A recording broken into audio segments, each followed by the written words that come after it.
It's a 7:10 start that night at Progressive Field. Tickets, info, everything else. You should have that MLB Ballpark app on your phone all throughout the season. Makes things a lot easier. 4-pack of tickets here for you. Guardians Braves on July the 3rd. Good luck. Caller 10. Put you and some friends at the game.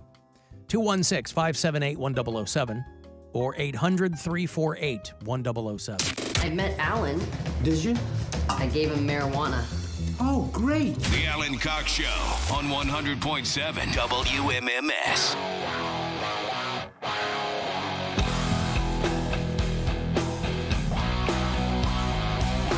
Guardians fans filing out of the afternoon game. They complete the sweep of the Oakland A's. 6-1 was the final. There was no score at all until the middle of the fifth.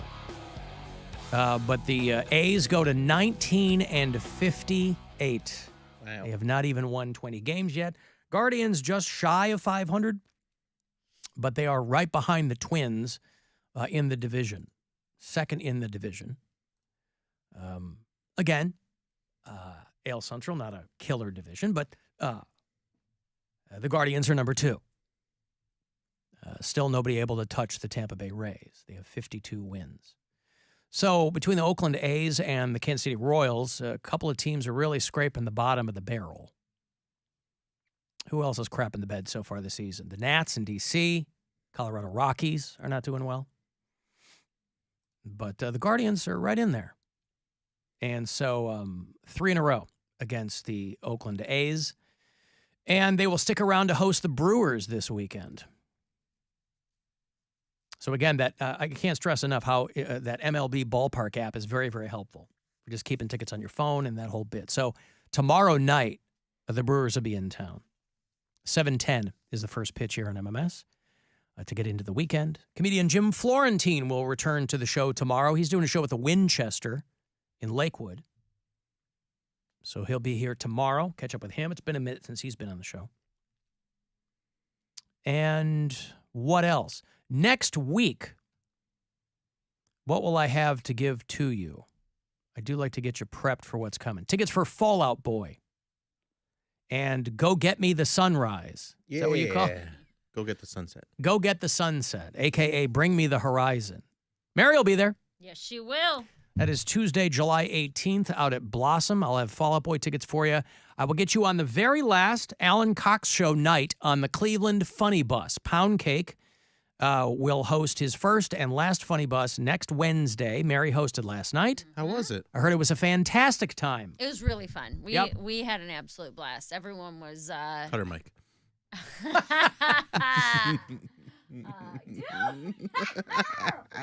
Oh my gosh.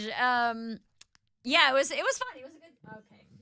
I hate you so much. That was your first time on it, though. It was my first time, and it's funny because Julia Mary, the host, is a comic, so I know her, and she was like, she like gave me the mic at one point, and she's doing her whole spiel, and I'm like trying to jump in with jokes, and the reason why Bill keeps saying that is because Julia cut my mic off at one point, and I was like, hey, I'm just trying to have some fun. What were you doing? Nothing. I did a lot of stuff with her.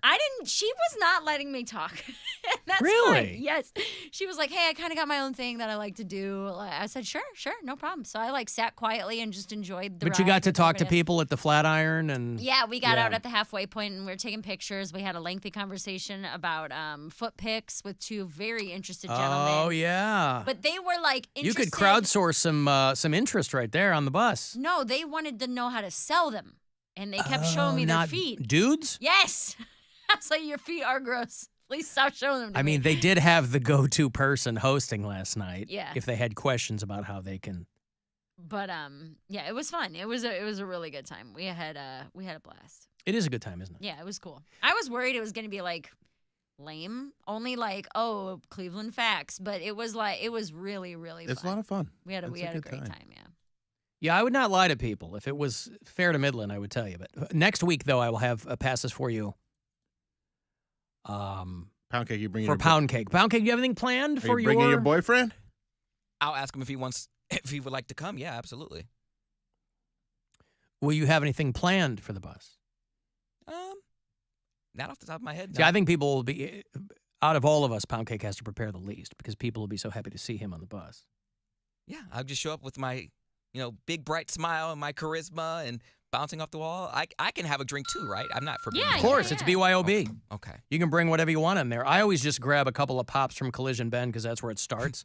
I just get like a to-go beer. I'm probably gonna do a high noon. High noon.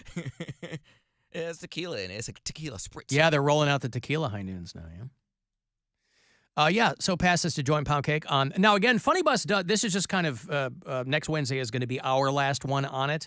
But you can go. There was one that went right by our studio window right as the show was getting going this afternoon. So they do them like Thursday through Sunday through December. Or you can rent it anytime. I Yes. saw them Tuesday night. They were out. They had a private tour going Yep. on.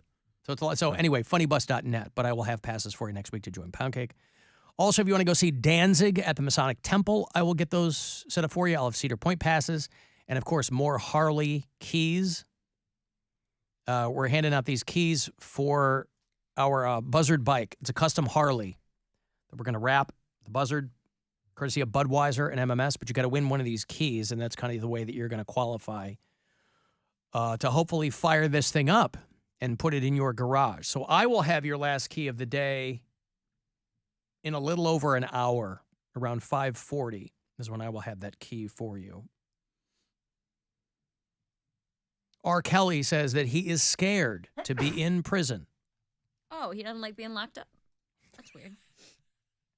What's good for the Chained to goose? something? Yeah, what's good for the goose? I'm not supposed to die this way, he said. He's scared for his life in prison after undergoing an operation to treat blood clots. An emergency operation. He's serving 30 years at the Metro Correctional Center in Chicago. He is 56 years old. Now, let's flash forward because I think are they still litigating his situation in New York? That's a question for Cody. That's who I was directing it to. I don't know at this point. I have lost track. Because somebody, I think, finally said, let's just drop the rest of these whatever. We're not going to spend public money and resources to try him in another jurisdiction when he got 30 years in Chicago. Now, he'll probably do 10. So he could conceivably get out before he's 70.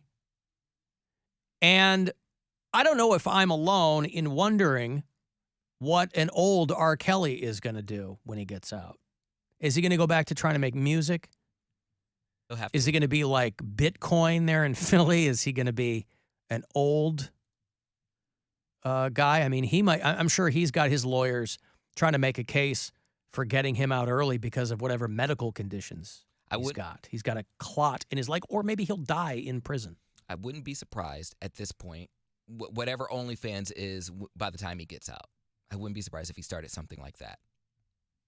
But I love the people who get into prison for doing awful things and then get inside and realize what the conditions often are. And they're like, animals are treated better than us. It's like, yeah, well, there are a lot of teenage girls who didn't think they were going to get peed on either when they were little girls. That's not really, that wasn't what they envisioned for their teenage years.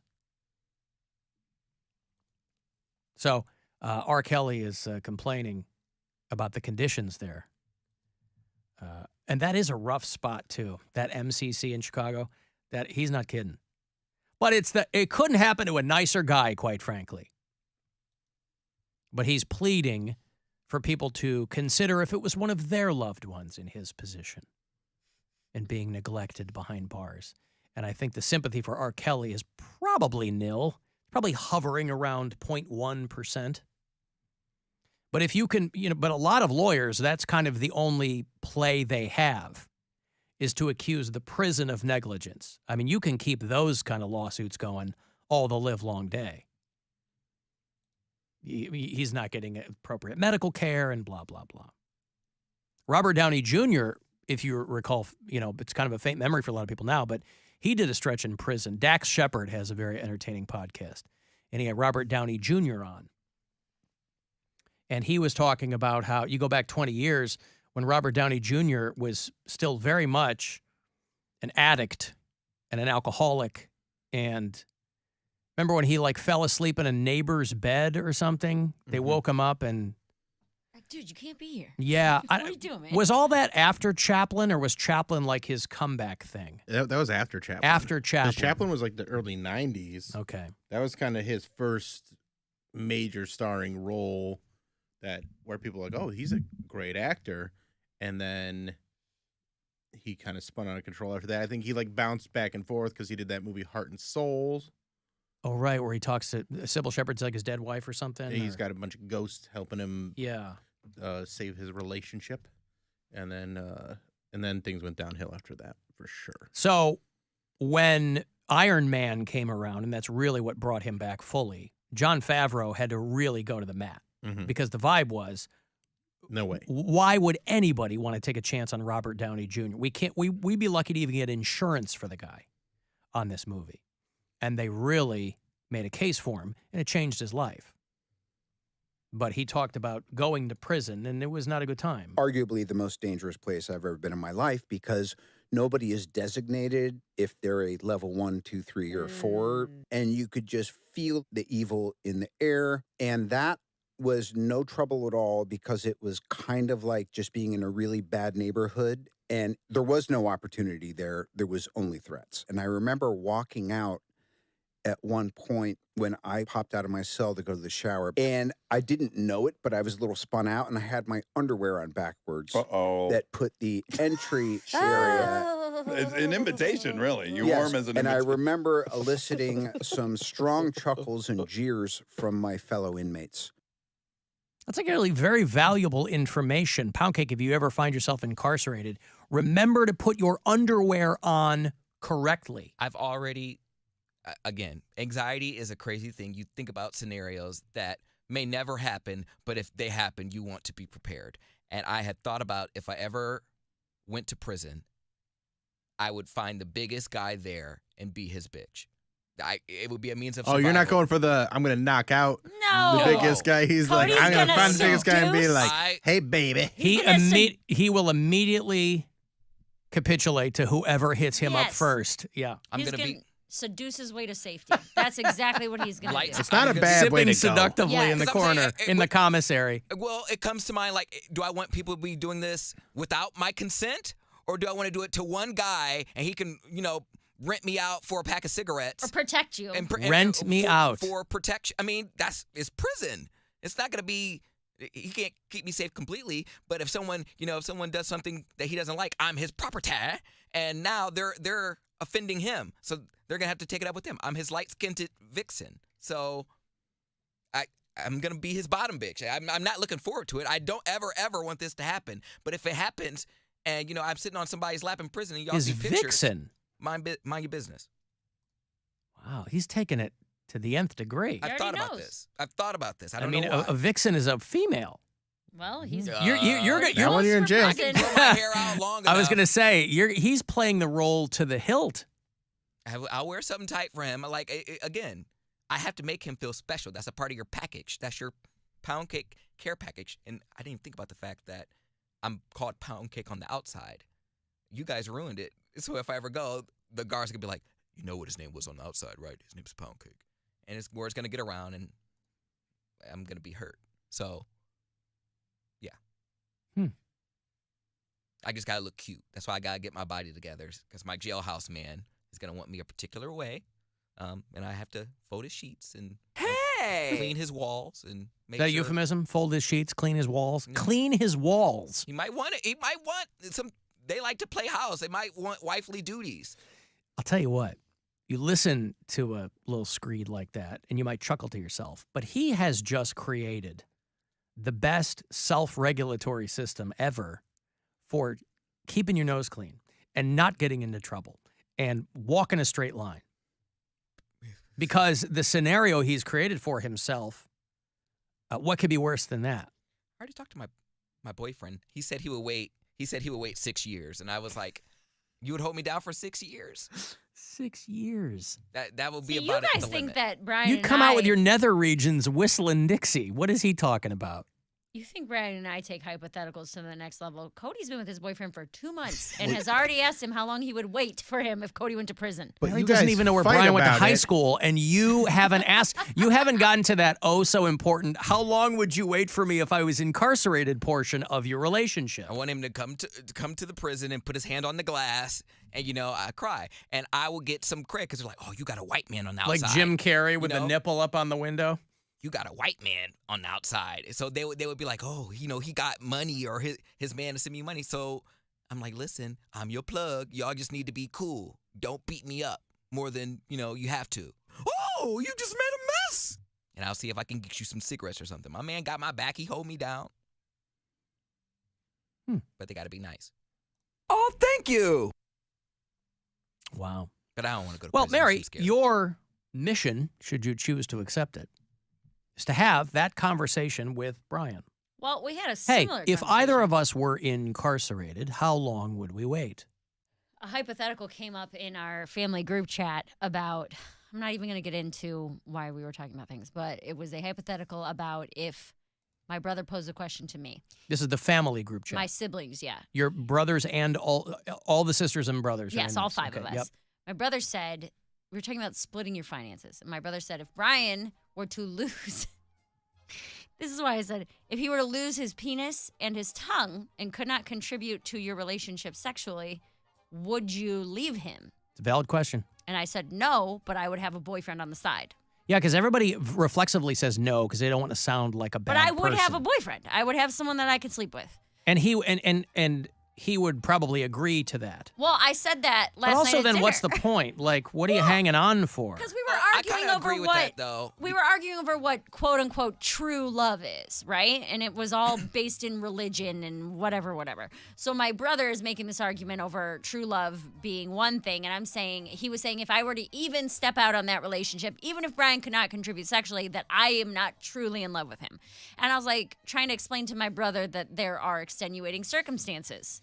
Like if I somehow got sewed up all my holes and Brian needed some sex, I Listen, would be You have to totally understand that. fine You with have him to having a understand girlfriend. that if all my holes got sewn up. That's what I'm saying. Yeah, but evangelicals consider sex to be fundamentally filthy No, not and filthy. only for procreation. That it is for, well, it can be for pleasure, but only with one person for the rest of No. your life. Yeah, okay. That's what it is. Like they're a swan or something. These people, though, that put all their pressure on their partner, saying that their partner is their everything, that's a lot of pressure to It put on is. somebody. To be your provider, your confidant, Yeah, but you sign up That's for why it. I spread the wealth. Everything, that's what I'm saying. You sign up for it. You got to make love good. Like, all these things you have to have, that's a big checklist to be on a person. Well, and I was I'm also okay with having, 3 out of 5. I was also trying to explain to him that just because New meatloaf just dropped. 3 out of 5. 3 out of 5 Out of ain't bad. 5 ain't bad. I was If you have your hole sewn up. I was explaining to him that just because his version of what quote true love is doesn't. I said there's people who have open marriages who truly do love each other, but they have an agreement. Nobody's Will and Jada. cheating. Yep. This is something that they are both very happy with this situation. He goes, I don't believe that because if you were truly happy, you wouldn't have to Well, seek it elsewhere. he doesn't believe that, and that's how That's he's going to fine. do his But thing. he doesn't take into anybody else's experience whatsoever. Well, It's and I said, only what does it matter his. to you But if he- they're Well, but having he's- and that's why, open- I don't get He's also only talking about his relationship. right. He only No. He was trying to say that if we didn't agree with him, we weren't really in love. That if I were Oh, to have that's a silly. boyfriend on the Because side for sex. He doesn't.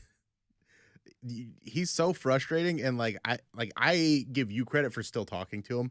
I would cut this dude off. He's so annoying. Well, I mean, He's that's so- just the way it is. The first girl I dated after I got divorced. I would just be like, yeah, whatever. I would just never have. I mean, because it's kind of how my dad is. Yeah. I would just be like, we just don't talk about certain things because he's so outlandish on certain beliefs and things like that. I'm like, I can't talk to you about this. We have to keep things very surface level Mhm. because you are so stubborn and just unwilling to accept that other people have a different existence than you.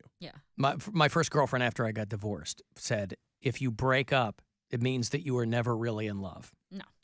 And I chalked it up to youth. I mean, she was like 11 years behind me. Yeah. But we went out for like 4.5 years, and we eventually broke up. And I said, so do you still think that we weren't in love?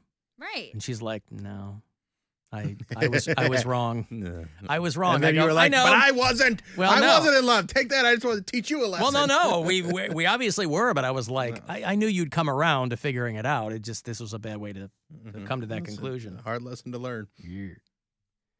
Okay, hey, let me break here. I'm going to have that Buzzard bike key for you in about 1 hour. Before that, I'll get you set up for those Bill Burr tickets for people who've been asking me about that. He's doing that show in October, I think, at the Benson Stadium Hall of Fame Stadium.